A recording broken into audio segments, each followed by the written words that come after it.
Do you think the salesman would notice if I pinched his number plates? I think I deserve those number plates on my van. Don't you think? Anyway, just having a catch up with him. It is Thursday morning. God, it's Thursday already. I'm heading away up into the borders to look at a 210. Apparently it's lost its track, or it keeps losing its track, and they can't get the tension into it. And it's got the new style adjuster system, and chances are they'll have knackered it, because folk that don't know what they're doing and think they know generally damage it before they phone and find out how it works. So that's where I'm heading. And then I've kept a service in my back pocket, and it is literally next door, like just as handy as that job was on Friday, so Monday. So that's where I'm heading. I've got an hour and 42 minutes drive. Get up there. Let's go. That barrier's lifted up.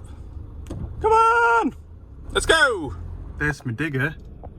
Looks like he's having a meeting with the forester at the minute, so.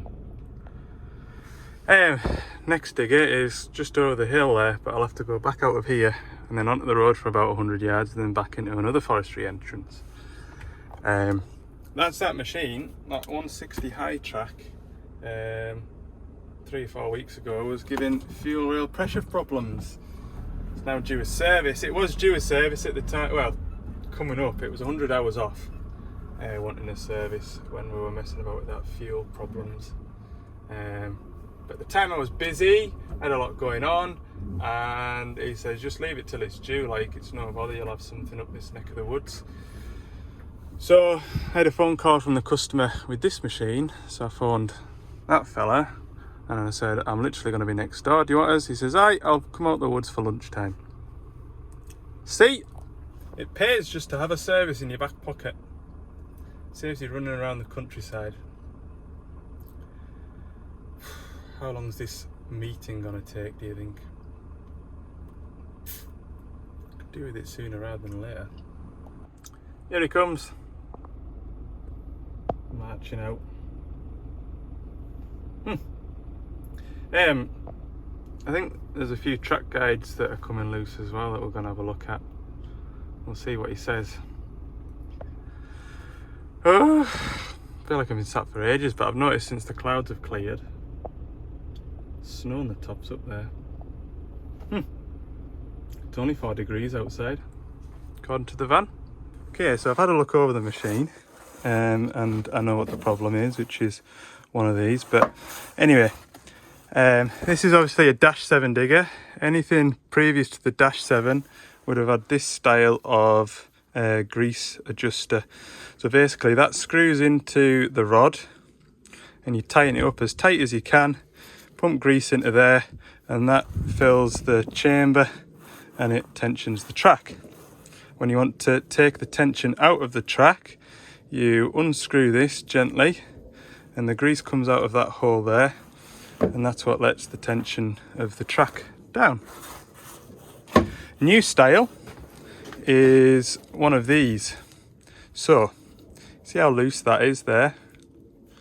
We have it in that position, so we just screw it out finger tight, and the grease has got nowhere to go, because the grease, the pressure behind the grease is filling that hole there, which is pushing a ball bearing against the seat, and therefore the grease has got nowhere to go. You want to take the tension out of the track, you just screw this in until it bottoms out. You can do it with your fingers like that, although you'll have the pressure of the grease behind it, so you'll need a 15mm, 17mm, find out in a minute. But that's it screwed all the way in now, and all that does is pushes a ball bearing off its seat and allows the grease to come out through that hole. So the fault with this machine is the track keeps coming slack, and what I've done is I've got me another perfect example of why I always need an airline that I never knew I needed. And basically I've ratcheted all the heavy stuff out with that bar, and then all the sloppy stuff I've just blown away. And if we look in here, let me get my torch lit. you can now see what I'm talking about. So on the right hand side, left hand side is the grease nipple. You don't touch that at all. That's in there permanently, and that is what you pump your track up and get the tension up. On the right hand side is this valve here, which as you can see has taken a knock and the end isn't sitting on it properly, and neither is the bracket that holds it in position or sort of stops it from unwinding itself. So what I need to do is take the bolt out the bottom there, which you can just see, to remove that bracket, and we'll reinstall it, straighten it up. And then I need to get that valve, which looks like that, out of there and replace it. You can see the grease around the valve rather than around the seals of the gland there. So we know the grease isn't coming out of sort of that end, it's coming out of here. That's all we need to do. So in the previous video, there was somebody asking me in the comments how to adjust the track tension, or asking why the track tension on his, he said a DX400, but I don't think we do a DX400, it'll be a 420, and he said it was a -7. So the -7 will have this sort of grease valve arrangement, and what I've come across a lot is people, when they want to take the tension out of the tracks, don't know any better, and they screw that end all the way out and they feel it come to a tight stop, so they keep on turning it, and that damages the threads on this. That makes this bit totally junk. So yeah, if your track tension's always coming undone and somebody else has had a go at doing it, chances are they've probably wound this out and damaged it, and that could be your reason. Okay. If it isn't a -7, chances are that this has worked itself loose and this seal here has split and it's leaking grease out from here. Or in a less, what am I trying to say?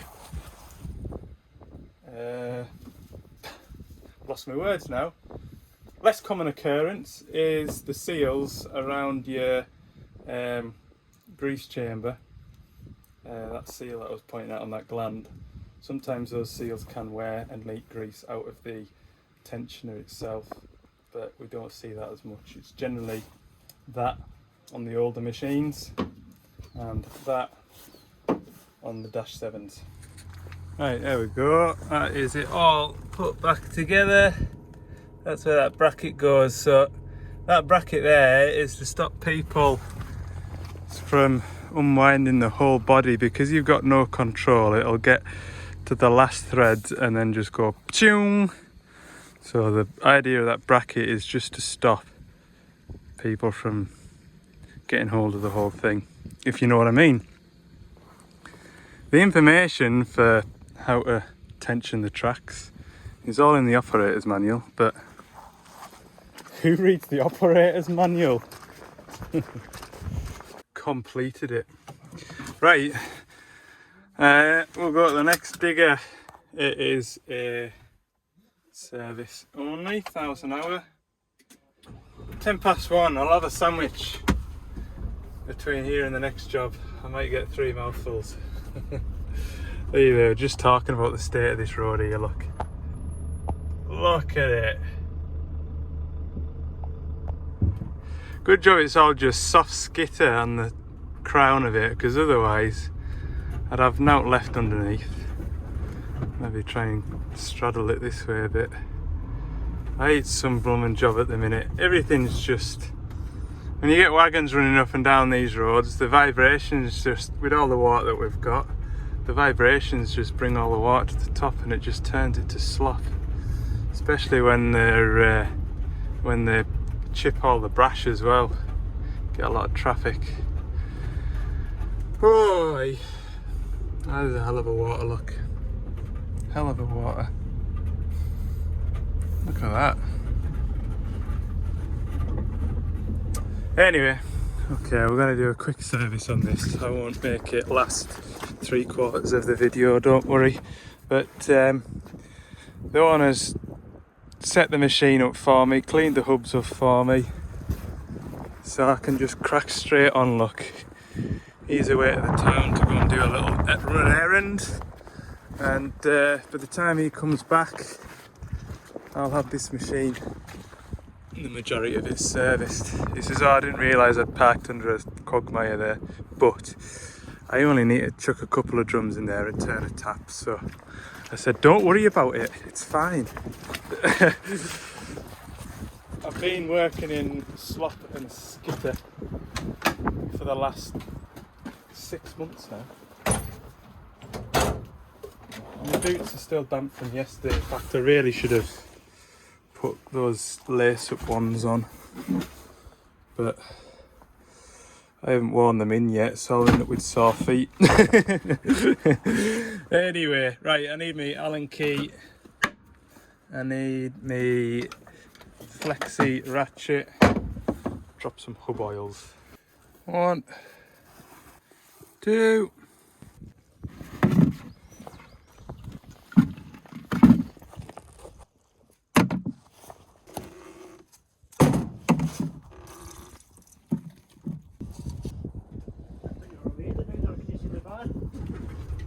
Oh, that was a big bump.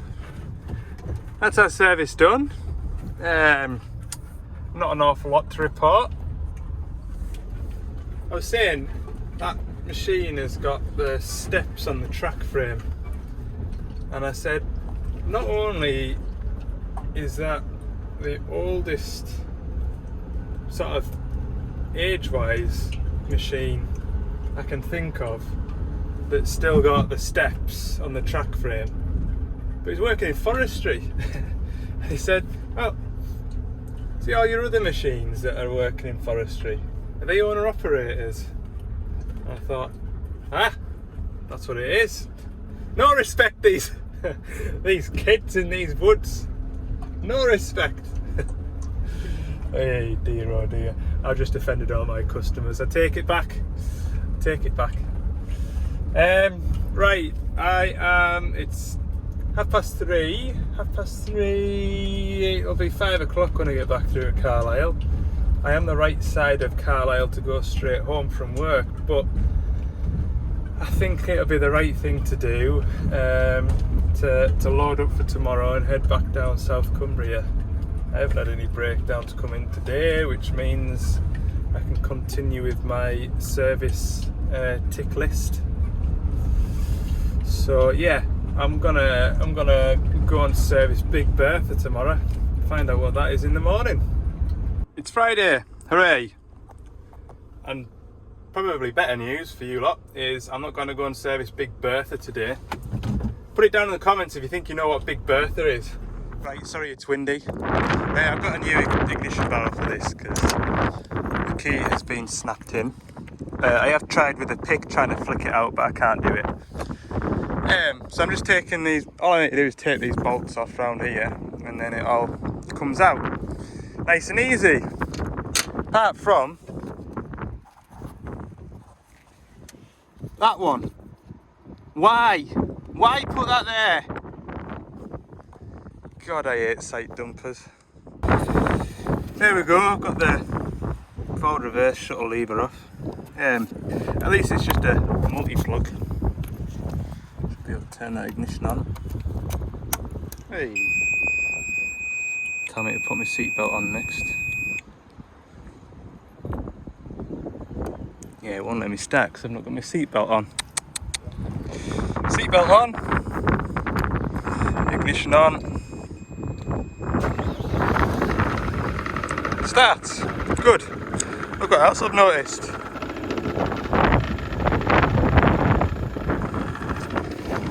Someone's had a go at greasing it. Absolutely amazing work. Oh, it's windy. Let's get back in the van. It's good to be out that wind. I was here earlier in the week. I serviced that digger and a 140-7. And when I was working on the 140-7, this was all slop and muck and it had the ditching bucket on, so I scraped a load of the slop off the... This is all, believe it or not, this is all tarmac. And it was only when I scraped a bit up that I noticed that they put the curbings in. Now, look at the state of them curbs. And if you look all the way around where the sight goes, there's curbstones sticking up. And they're all damaged like that. And I thought, what is the point of that? Why do they put curbings in for them to get damaged, for them to all get ripped back up again and, you know, replaced? It's a bit like me going to a service, putting engine oil in a machine and not doing the engine oil filter and then changing the engine oil filter when the machine's finished its job. It just seems totally foreign to me. What is the idea behind that? I mean, I guess it'll hold the tarmac back, but can you not just lay the tarmac and then work away and then sort of, because it doesn't get its top coat of tarmac, does it? It kind of put a tarmac down so vehicles can travel around site, and then they'll put the top layer on when the houses are finished. Like, look at this curbing down here, look. Something's tracked over that and knocked that bit up. And then you can see the what's it called? The grate there. That's sat about 1.5 inches higher than the finished level, obviously. So, why did they do that? Just seems wasteful, you know. Put it in the comments, see if you can tell me, because it's just, I can't understand it. Like, I asked the ground workers and they're like, oh, it's stupid, isn't it? Oh, it's a waste of time. I get that it'll kind of like hold the tarmac back, but can you not just like let the tarmac kind of break away and then just put another, you know, fill it back in and put the top layer of tarmac on, and that'll tie it all together when the job's finished. Anyway, I'll just nip round, well, say around the corner. It feels like it's round the corner. 10 minutes up the road, we'll put that throttle dial on. The 27 isn't there, but I knew that before I set off. Okay, we're back at the 8-tonner. Bit of background behind this then. What it was doing was, the revs were all over the place, and it's got an engine management light. So we counted the engine management light flashes, because that gives you like a blink code, what they call a blink code. And that was, what was that? 5 flashes, which was to do with the engine speed dial, which is this. So basically what will have happened is the potentiometer in here will have gone bad. And so when you revved it flat out, it kind of revved flat out and then down to idle, flat out, halfway. It was all over the parish. So what we did was we unplugged it. And when you unplug it, it says in the book when it's unplugged or lost signal, the engine has a set speed of 1500 RPM. Which it did do, and it was a stable 1500 RPM. When you put the auto idle in, it would rev back down again, and then when you picked up the hydraulics, it revved back up to 1500 RPM. So we've got this throttle dial, which is the new type. You can see the difference. So I'm going to whiz that on. And then while we were at this digger, there was a 27 on site, and it was an intermittent bad at starting. So I checked, because I put a starter motor on it at the beginning of the year. I sort of went back over all my wiring that I'd interrupted or moved to fit the starter motor. Everything was okay that way. The driver said that when he messes about with the pilot cut-off lever, that's when it kind of, you can get it to start. Other than that, they put a screwdriver across the starter motor and it starts up no bother. So that kind of told me that the starter motor was fine, it was just getting an interrupted signal to start. So what controls the signal to start is the start controller, and if the pilot lever is in the down position, it won't start the machine, obviously. But anyway, I didn't really find any conclusive evidence to say that it was the start controller. But I have had issues with them doing weird and funny things in the past, not on 27s. So I got one on the stock order because they're not that expensive, like, they're not expensive at all. But the rest of that day, the machine never messed about. But the following morning it wouldn't start, so they got it started, and ever since then the machine's been fine. So it really is one of those annoying intermittent problems. So I said, do you want us to come back and sort of have a second go at it type of thing? He says, no, it's been right since that morning I phoned you, so just leave it. I says, well, I've got this start controller. He says, oh, well, just leave it with the 8-tonner, and if it starts messing about, I'll put that start controller on it and see if that improves it. If not, then we'll have it back. If it does, then it's just 4 screws and it plugs in and goes. So that's the story with the 27. Right, I've got this panel raised up, so I've got it unplugged. There's 2 screws in the bottom of here. I need to unscrew, and I need to, my van's not in the handy spot, but I need to pop that off there. That's probably it, bust and broken forever now. And swap this potentiometer out. Okay, good news, that's it installed and plugged in. Before I commit to putting that cap on, because I'll probably fit that cap and then not be able to remove it once it's fitted. So we've got no engine management lights now. I'll turn the auto idle off, so we should be able to rev the machine up. Engine RPM's nice and stable. We put the auto idle on, should rev back down on its own. There we go. Put the pilot lever down. When I lift this lever, it should rev the machine up. Yay! Ha! What's the chances of that? Diagnose something right. Switch it off. So there's only one thing you can do wrong, and that is to fit the RPM dial the wrong way around, so that full RPM's over here instead of over here. It's got a little white notch, little white mark on there, which lines up with that little dial there, and then that should push onto there. This is the hardest bit. Come on. It should go onto there. Please go onto there. There. Oh, no, nearly. I don't want to break it. Come on. There.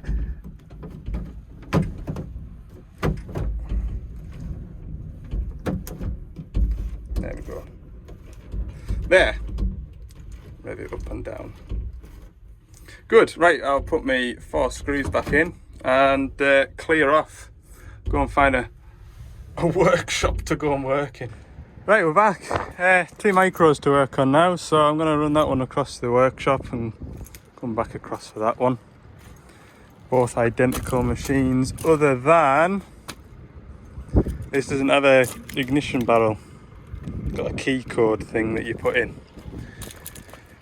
Other than that, they're pretty much the same, other than the obvious white, orange. So I'll kindle this one up. God, you should feel the heat of the sun on my back. It is tremendous. This little micro digger then, it's blowing the fuse for the pilot cut-off solenoid. It'll run for hours and hours and hours, and then it'll blow the fuse. So what I've got is a new solenoid coil, which is that one there. That one next door is the 2-speed tracking one. But I've unplugged it just to get ready, and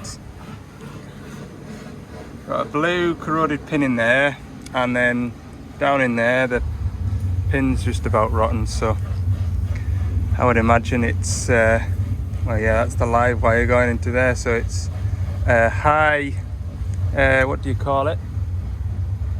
High resistance connection, which will be burning the solenoid out.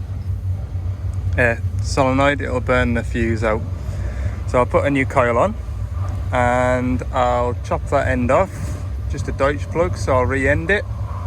And what I'll do is, my DX10's just inside the door there, my van's there, so I'll leave the machine running with the armrest down, and while I'm walking past, I'll just make sure every now and again that everything's okay.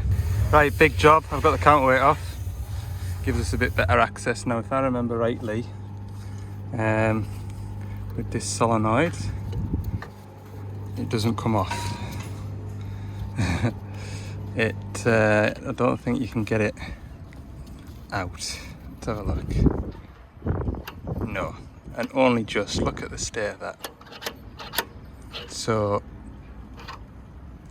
you can either take the starter motor off, or lift that up out the way, take the little spool out, take it all out as a wanna. So that's what I'll do. I'll just grab an airline first and just blow the muck out of here.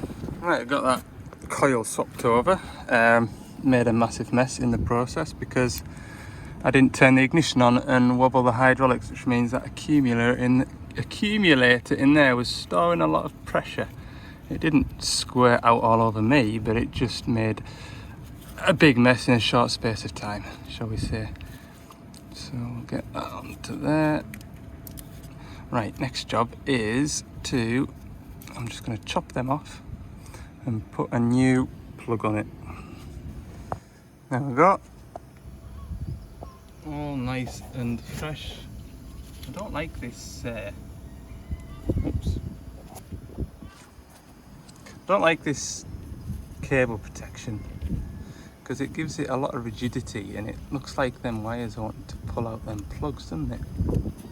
Do with a little cable tie around that starter motor, something like that. Anyway, I'll do that once I'll track it over to the wash and give it a wash out, because that's just filthy. And then I'll put the counterweight back on. Right, giving it a wash off. I've left the counterweight off just in case. So it's got 819 hours on it. See by the end of the day how many hours we put on it, and also if the fuse stays intact. I'm gonna have some lunch now. Right, that's done half an hour.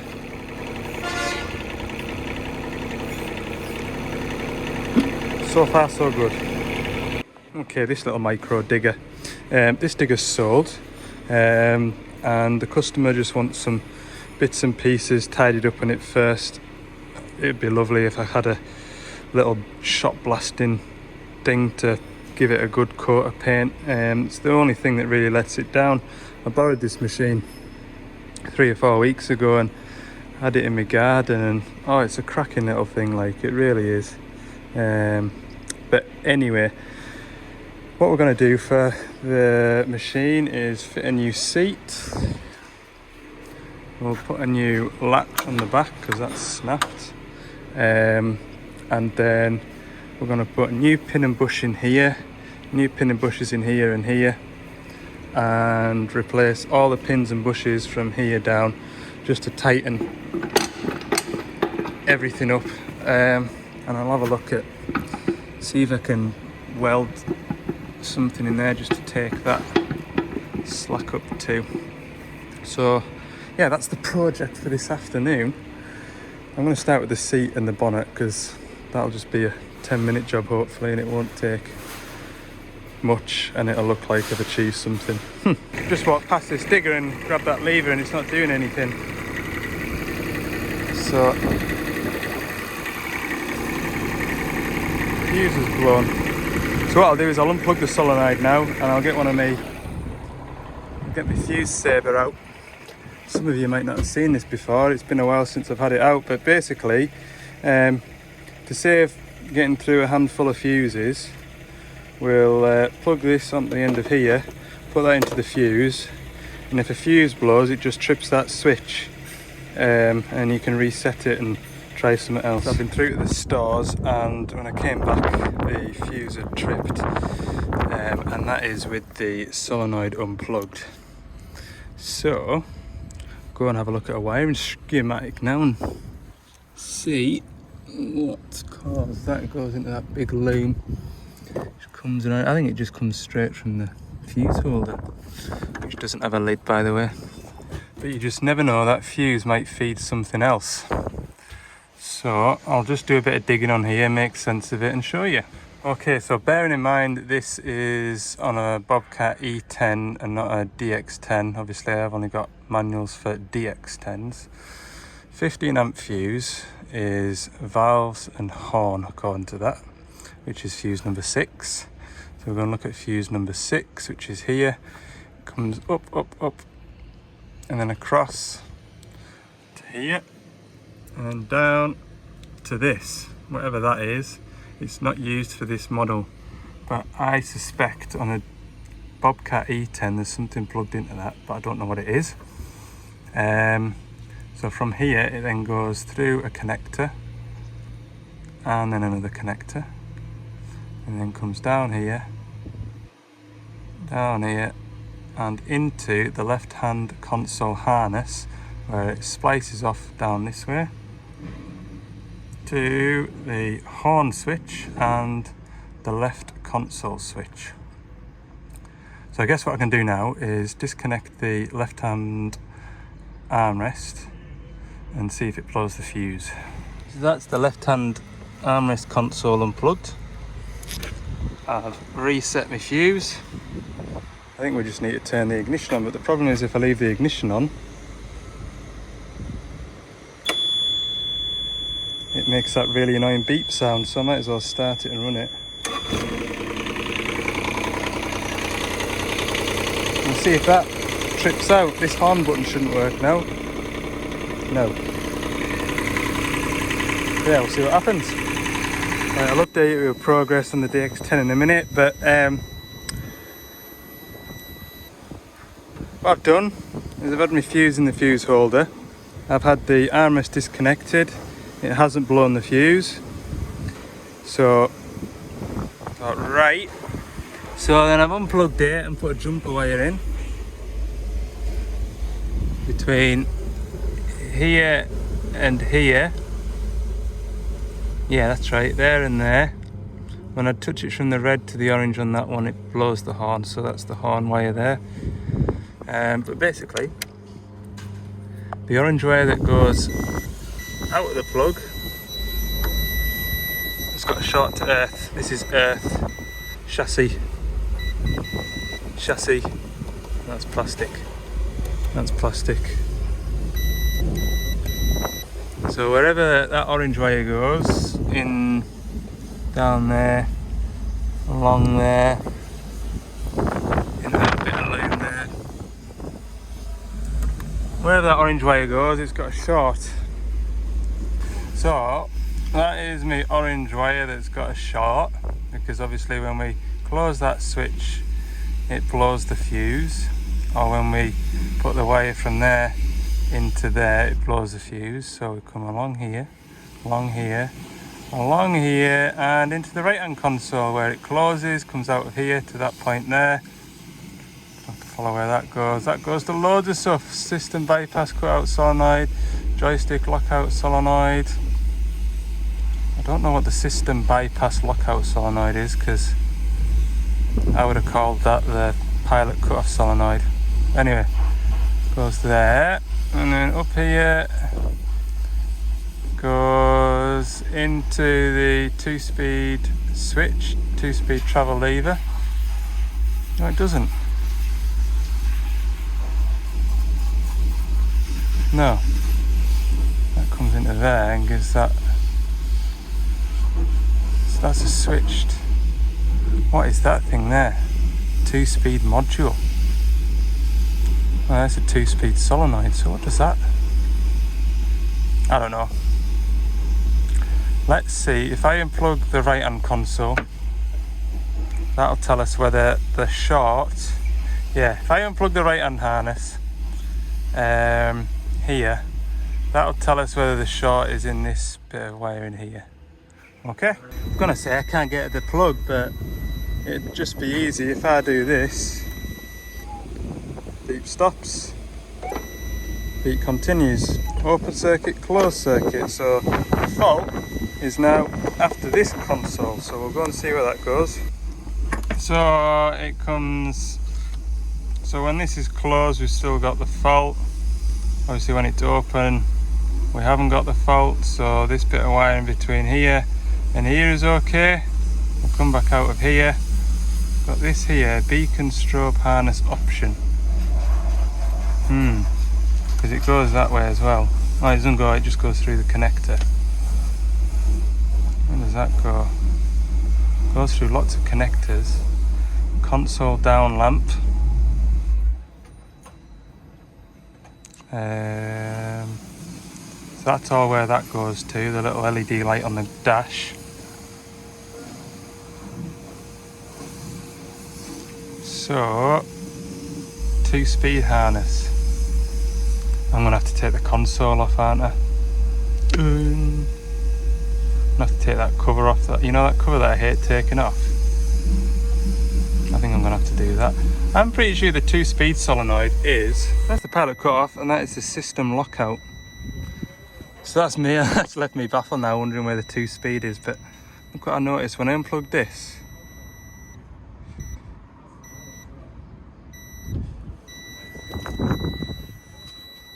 I can see it now. Oh, I can't get this off again, look. Hang on. Follow that wire up there. Can you see it goes, that's the other end of it there.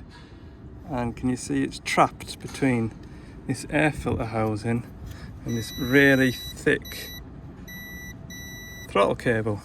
I bet you that throttle cable, there you go, that throttle cable's got enough contact with the rest of the machine for it to earth out, so it's rubbed through that plastic cover and then rubbed through the live that goes to one or other of these orange wires. Science! Right, try and get this bit of wire ratcheted out a bit. There we go, I've got it ratcheted out. Can you see that?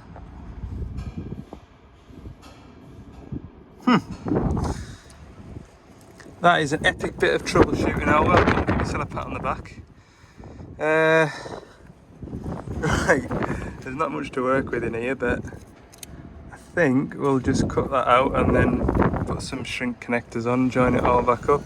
But this stuff here is hellish to try and work with. Like, you get a sharp Stanley blade and you just don't know if you're chewing into the wire underneath. But anyway, I'm pleased I found my problem. I'll get that sorted and then the customer can get it back on Monday. Right, there we go. I'm gonna just wrap that up in tape and then I'll put some conduit on it and route it slightly different. I sent a picture to my customer showing him what the fault was. I did explain to him as well about this coil. He says I'll just leave it on because, to be fair, that pin down in that bottom was rotten anyway, so he says I'll just leave it on, will not chance it.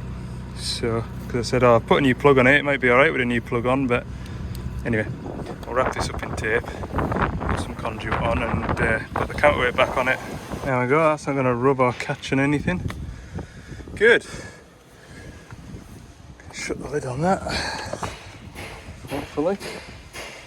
Come along. That can go now.